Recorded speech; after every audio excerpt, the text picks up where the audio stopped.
Welcome to Produce Talks, brought to you by the Canadian Produce Marketing Association. Each episode brings you fresh insights from leaders across the produce supply chain, growers, retailers, innovators, and experts shaping the future of fresh. Wherever you work in the industry, we're here to keep you informed, inspired, and connected. So let's get started.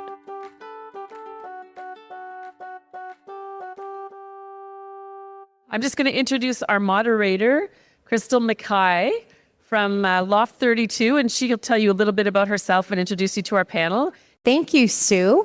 I'm going to get started with a couple minutes on the value of personal brand and what it is. But before I do that, I would like each of my guests to give us a short introduction of their name and where they work and maybe their job title. Hi, everyone. My name is Andrew George. I'm the Chief Sales and Procurement Officer for EarthFresh Farms. EarthFresh is a multinational potato company, full service distribution in Canada and the US. We have 6 packing facilities all the way from PEI on the East Coast, all the way to Texas and Colorado in the West, with a full service line of commodity and specialty potato products. Hi, everyone. My name is Amanda Knauff, and I'm Vice President of Sales for Taylor Farms for Canada and Northeast U.S., focusing on our retail business. So we do all value-add salads and cut veg. So hopefully, yes, you know I sell salads, and based in downtown Toronto here. Hi, everyone. My name is Randi Church, Marketing Manager at Windset Farms. We are a greenhouse company located in Delta, British Columbia. Tomatoes, peppers, cucumbers. We have growing facilities in California and Mexico and numerous partner growers, and primarily service the west coast of Canada and the U.S. Happy to be here. Amazing. So everybody gave a very normal introduction. We're very comfortable introducing ourselves with our job title and talking about our professional brand. But this afternoon is about personal brand. So I'm going to ask each of our panelists to think of their 3 adjectives, not for right now, but for later. 3 adjectives you would use to describe yourself, not necessarily in a job interview, but just in life overall. I'll give you 3 for me. I would say I'm authentic. I am a super connector. I love to connect people. And I'm funny. I'm top 5 funniest people I know. It's a competitive category, but I work at it. That you can take your job seriously without taking yourself too seriously. That's part of my personal brand. So this afternoon, Sue and team at CPMA, Shannon, asked me to moderate this session on branding. And a little bit about me. I grew up on a farm in the Ottawa Valley, and I've spent the last 3 decades working in marketing and communications and leadership roles, always promoting Canadian food and farming. So it's my first time at CPMA. I'm so excited to be here. I love the show. I love the vibe. I love the branding in the hotel. Just everything about it. It's very positive. Really happy to be here. My company, Loft 32, I created 7 years ago now. Made it through the pandemic. And we are a small boutique group that focuses on food and farming, and we focus on people. So with speakers and trainers and projects, and it's all about the people. I'm very passionate about your industry, the food system that we work in here, and we feel strongly that we need to invest in humans to really take our industry to the next level. So this concept of personal brand is new for some people. So the idea of branding goes back to cattle, and I'm actually from a beef farm, and I see another fellow beef farmer sitting at the back of the room. We branded cattle. If you have 100 cows and they're all black, and your neighbor has 100 cows and they are also all black, how do you tell them apart, right? So cattle were always branded. If you've watched Yellowstone or Heartland, Yellowstone without the killing, then they brand their cattle so you can tell them apart. So that's the origins of brand. And then it evolved to become company specific. So when you think of brand, you think of logos, right? Color schemes. Your team probably talked about what to wear. I see some of you wearing similar clothing. That's part of your professional brand, right? And in the last 10 years, I was sharing with my new eggplant friend, Michael, that personal and professional brand has really started to blur. It used to be very hard line. So people would dress up in their suit and tie and go to work, and then they would come home and put on their comfy clothes, right? And they had a very separate work life and professional life. With social media and just the way our world has evolved and the business that you're in, often working with farmers and through supply chain partners, the line between professional and personal brand has really I would almost say disappeared, right? And so today we're going to chat a little bit about what is your personal brand and why it matters. And I'm biased, but I'm going to say your personal brand is your most important asset. You can study, you can get a PhD, you can get an MBA, you can be the smartest, most technically competent person in the room. But if you aren't confident with your personal brand, you're not going to rise up in your professional brand. So that's the way I want you to just start thinking about it. And I want to plant the seed with all of you to think, what are your 3 adjectives? And I will encourage you to not put yourself in a little cartoon character box to say who you were in grade 9 is not who you need to be today, and it's not who you need to be next year. The cool thing with personal brand is we are a continuous improvement model, just like the produce you grow, right? You're always working on better produce, new marketing, new ideas. Same applies for us. We're continuous improvement models too.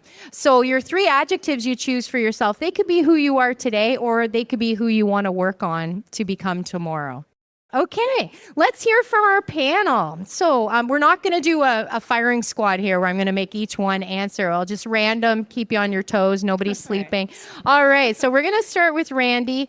Maybe you could tell me a little bit about why you think personal brand is important. Yeah, of course. I mean, this was such an interesting topic when you brought it up, and I think it's something that you don't necessarily always think about until you're asked. So I had to put some thought into it, but I think it's just so important because it not just is what you bring to yourself in your everyday life, but what you bring to your company, what you bring to your family, what you bring to your friends. It just is what makes you you. I have a 6-year-old daughter, and she's constantly asking me questions about different people and why are they like that? Why are they like that? And it says, I always say, well, everybody's different and that's what you bring to this world. And it's just so true. Like, not only for a lesson for a 6-year-old, but a lesson for everybody. So just as you mature and get older and finding out like what makes you you and what makes you special is, I think, a really cool thing to start thinking about for everybody. Love that. Thank you. Andrew, what are your thoughts on how personal and professional brand intersect? It's an interesting one for me. So I always think about Severance. Everyone, I've seen the show Severance, where you show up, one person, you go to the office and you're a completely different person. I have the benefit that I work with people that I've known for my entire life. My best friend I work with since I was 7 years old. I've known him since I was 7. My brother-in-law works at the same company. So I have one personality, one brand. And to me, I don't have time to have 2 different personalities or 2 different brands. It's be yourself, be authentic, and you're able to carry yourself forward that way. So that's, to me, it's been a nice way to be able to carry my life and have no intersection. And I see that's happening more and more as you bring new people into organizations. It's nice to just have one authentic self. Really well said. A good friend of mine who interviews a lot of people, he said one of his interview questions is he asks people, are you a straight line or a squiggly line? And at home and at work. And I feel, and I would kind of lean into your answer to say, the closer you are to being yourself at home and work, the happier you'll probably be, right? If you're a straight line at work, but then you get home and you're really squiggly, then, that's got to be exhausting, I think, right? But to each their own. But it's something to think about when you're thinking about your 3 adjectives, and then are you a straight line or a squiggly line? And then how do you act at work, or what's your professional brand and your personal, and how different do they seem? Amanda, I'd love your thoughts on why we're having this conversation. Like, why does a personal brand even matter? Your bottom line people running big businesses, big budgets. Like, why does this topic what's in it for me? Why is it important? Yeah, it's a good question because, we talked about, why is it important? And when I think about it, it's because it's very foundational. And I always think, what is your foundation? What's your North Star that you're always going back to? Because with our business, there's a lot of noise. I wish I could be on a straight line, but it's always a squiggle here and there in our business. And so with that, you can be pushed and pulled. And sometimes you're like, I don't know if that aligns with who I am and what I want to stand for. And it's easy to lose sight of that when you're in the thick of it. So when you have a personal brand that you can go back to, and, I think about my words and I like to think I'm an adaptable person. So being an adaptable person. So when something challenging comes up, I'm like, I don't know if I can do this. I'm like, no, you're an adaptable person. This is par for the course. You can do it. So it is just always taking that step back. So when you feel like you have a personal brand in words, it is just that foundation and core that you can go back to and know that you're still on the right path, even if you feel a little shaken up by everything that we're kind of put in and thrown into. Love it. Randi, when you reflect back on your younger self and then to today, how do you think your personal brands have evolved over the years?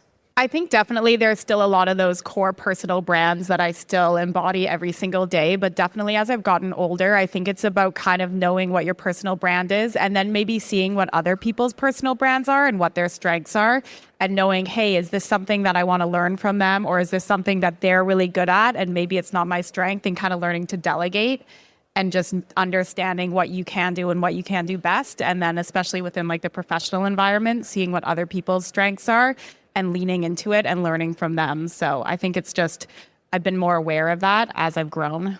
I love that perspective. It's always good to look back before we look forward sometimes, right? Yeah. Andrew, any thoughts on when you look back at your younger self and then where you are today, what you've maybe done to build your personal brand or how it's evolved? Yeah, one thing that I do and I've continued to do, and I wish I started earlier, was every morning I take a reflection time, whether it's a minute or 2 minutes, 3 minutes, to try to anchor myself, similar to what Amanda said, and what's important to me for the day upcoming. It's not the tasks that you have at hand that are upcoming, that are inevitable. It's how do I want to carry myself and how do I want to start my day and what are the things that are important to me. And if you start with that every single day and it builds over time, then those things come true and the way that you carry yourself just happens naturally. So it's a constant reminder because this business is crazy. We're pulled in a million directions, but if you can go back to that, that feeling and that grounding that you start your day with, it'll build over time. So I love that. And then you're starting your day with your intentions as opposed to just firefighting everybody else's problems, right? Yeah, no, that makes great sense. Amanda, your thoughts on looking back over the years and what you've done to build your personal brand? I think a main thing when I think about myself early in my career, and it's different, it's funny, like bringing my personal life, actually earlier today, someone's like, can I add you on Instagram? I'm like, I don't know, because who I am, but it is very similar. So I think when I look back at my younger self, I was very, I got to know everything. I got to figure everything out myself. And I've evolved when I think about who I am today. I want people to know me as someone who's inquisitive. I've really learned if you ask somebody who's an expert in their field, they light up talking about what they know. So I really did not do myself any favors when I was younger, trying to figure it out on my own. I could have excelled a lot faster, but that's the learning. So now I want to be someone who goes to others and the experts and lift them up by asking them and raising my hand and saying, hey, I know you know better than I do. I could probably guess. But that's something I think I've evolved in what who I was back then, trying to do it all and solve it all and keep things close to the chest. And now I'm like open book. And likewise, I'd hope you be an open book back to me because we'll be both better off. Really great insights. Randi, do you have any great examples of people that you've come across in this industry or in your team of people that do a really good job on personal brand? That's a really good question. And I think just our entire team at Windset as a family really embodies a great personal brand in general. We all get along really well. We all have a really great culture. And I think I came from a restaurant industry, so there was a lot of big personalities and a lot of busyness and a lot of high energy. And when I came into the produce industry 8 years ago, I didn't really know what I was going to be getting myself into. And then I came to my first show like this, and the Windset team was also welcoming. And I thought, wow, this actually isn't so different than the restaurant industry when you come to it. But I think that's something that I really thrive on. And I think just our entire team as a whole has a really great personal brand. And I think that's why people stay for so long and they keep coming back. I think one thing to always tie it back to is your actions build your brand. So whether you're trying to build your brand or not, everything that you do on a daily basis, whether it's your internal interactions with your peers, whether it's interaction with a customer or a vendor, your actions will build your brand without you really even trying to do it. So make sure you stay to your word. You do what you say what you do.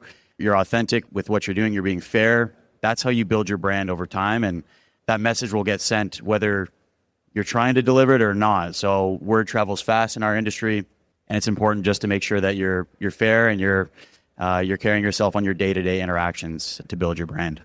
Have you ever heard of Bacon's Law, Kevin Bacon? 6 degrees of separation. Everybody's in Hollywood is within 6 degrees of separation of Kevin Bacon. In our industry, it's 1, and so my roommate did her master's in potato science. So I quickly met a bunch of people here that are working on things and either know her. And I was like, oh, that's so funny. My first time at the show, and it's like, there's one, Bacon number 1, right? With potatoes. Amazing. Amanda, when you think back on your younger self, and you started down this road a little bit about what things you wish, do you have any advice you would give your younger self in this space? I give myself the same advice, is not to be so hard on myself. So that has continued through. But yeah, when I think about, myself starting my career, it's just thinking about putting yourself out there authentically. Like, I was kind of tying back, and it just reminded me, because when you came in, you're wearing a leopard print belt. And I thought about, who I am today and how my friends and family know me as, the girl that loves leopard print. And everyone knows me as that. And just recently, last year, my boss, we're in a golf shop, and he's like, you need that golf bag. And it is a bright leopard print golf bag. And I think my younger self would just cringe. I don't want to be noticed like that. Like, that's my personal thing with my friends that they know me as. But now I go to these golf tournaments with all these executives, and I roll up with my leopard print golf bag. And you know what? It's been just so freeing. I feel like I enjoy my career more to be like, yeah, why not? Everyone has flavor to them. Everyone, has, and that's what makes it so enjoyable to chat with. It's a good conversation starter. I mean, after a while, I told my niece, like, you can't just get me leopard print everything for Christmas. But yeah, I think when I think about my younger self, I wish I was a little bit more open to just sharing who I am as a person, and I would have connected with people a lot faster in that way, and now learn to live with the cringe. Not everyone's going to enjoy your LinkedIn post, okay? I've learned that. Not everyone's going to enjoy you putting yourself out there and putting your hand up, but who cares? It's really about you. Did you push yourself out of your comfort zone today? Then that's all that matters. And so really, when I was, now it's just the noise is noise. Before, it really impacted me. Now I'm like, noise means you're doing something. And that's cool. So I think that's been a big journey for myself. Really amazing insights. I give keynote presentations as part of what I do for a living, and I've given talks for a long time in my roles. And one time I gave a talk at a national event, and I embodied a gentleman that was my U.S. counterpart. I was the CEO of the Canadian Centre for Food Integrity, and I was presenting our data, which Keith knows well, and I tried to act like the U.S. Center for Food Integrity CEO, who's a suit guy, great guy, good friend of mine, but kind of a suit guy. Do you know what I mean? And so I was very buttoned up. Very business-like. I had a lot of data, right? And I was like, no, this is serious business with serious research. I'm going to give this talk. The vice president of the World Wildlife Fund from the U.S. was the other keynote speaker, and he'd heard me speak before. And he came up, and it was the first time, big data, and I said, hey, and he goes, I need to talk to you about your talk. Really good data. I'm like, thank you. Like, I worked really hard on this talk. And he goes, I am a little disappointed. And I was like, what? And he goes, yeah, like, where's the jokes? Where's the quips? Where was the crystal? And I'm like, I purposely tried not to do that. I was trying to act like Charlie. He goes, never act like Charlie again. Like, always be Crystal, right? Unless you can be a unicorn, then be a unicorn. But always, I was trying to be button up and suit guy. And I am not that person. So yeah, learn from my mistake and listen to Amanda. Be yourself, be authentic. That was your base to help you be more confident. And then stretch. Like, again, you're not your grade 9 self, right? So for sure. Andrew, any advice for your younger self looking back? I would tell myself to start earlier and don't wait until you get the promotion or the next level job. Start right away, believe in yourself, and just stay authentic. All right. So we are action-oriented people in this industry, right? We don't like to just talk about things. We like to do it. So I would love for each of you to share one thing that the people in our audience in our learning lounge should do. They can start right now. They can start today. Something they should do to help build their personal brand. I mean, I think just going back to those 3 words that kind of embody your own personal brand and just thinking about it and maybe thinking about if there's anything that you want to add to that, I think that's a really good place to start, and just bringing that into your everyday life, because it might be a question that you might not have thought about before. So I think that's a really good place to start. For me, I would give the advice to join a committee outside of your day-to-day job. You know, there's so much out there with all of our associations. So look outside of your day-to-day, because you're going to connect with new people. And that's when you're going to find out who you are, because your company knows who you are, but then you put yourself in a different group doing different things. So congrats to all the red vests in the room, because that's your first step of learning. But from now, think about what your next volunteer activity is going to be in our industry. My advice is to find a good mentor as well, someone that you really appreciate their brand or look up to what they've done to build themselves, and try to really get in touch with them, build a practice, get in touch with your mentors on a regular basis, and that'll help you guide what you want to develop your own personal brand into. Love that. So who wants to know their 3 adjectives? Any curious minds out there? All right. Amanda, do you have 3 adjectives? Adaptable or adapter, energetic, pretty energetic, and say compassionate. Those are excellent words. And also, she's wearing her salad hat. So she's trying to break the no good story starts with a salad saying that people have. I think it starts. I have a lot of great stories. I know. This is what I'm saying. Yeah, you're breaking that barrier. I love it. Amazing. Randy, your 3 adjectives. I would say definitely the energy one as well, like high energy, positivity, and being dependable would be probably my 3. And Andrew. So for me, these are 3 things that I always just tell myself every morning. So I want to be balanced. I don't want to get too excited or too down on myself, and just really take a balanced approach to everything I do. I want to be genuine with everything that I do, and I want to be a fair leader. So those are the 3 things that I try to just repeat over and over. Love that. Those are very powerful words. So good. I think we could probably continue this conversation a lot longer, but unfortunately, we are out of time. So maybe we can give a round of applause for our great panel. Thank you so much for your insights.